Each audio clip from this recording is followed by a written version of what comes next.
Facing failure. Mark chapter 14 verse 27. Jesus said to them, "All of you will be made to stumble because of me this night, for it is written." As you follow Jesus, you will face moments of great distress. At times, it will seem that events conspire to cause you to stumble in your relationship with Him. You do not initiate them, but they arise from opposition or the intensity of your circumstances. Nevertheless, failure is the end result.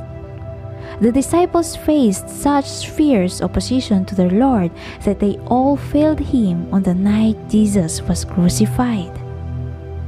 Peter boasted that he was incapable of forsaking Jesus. Yet Jesus assured the disciples even before their failure that it was inevitable. The scriptures had prophesied it.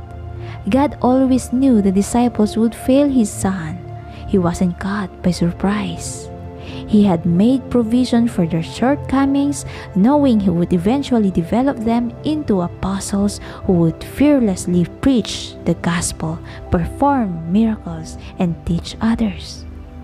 Later, when the risen Christ encountered Peter on the seashore, He did not ask Peter for a confession of his sin, but a confession of His love.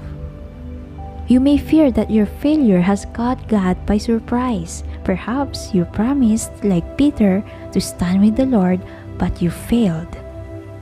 God was just as aware that you would fail Him as He was with the original disciples.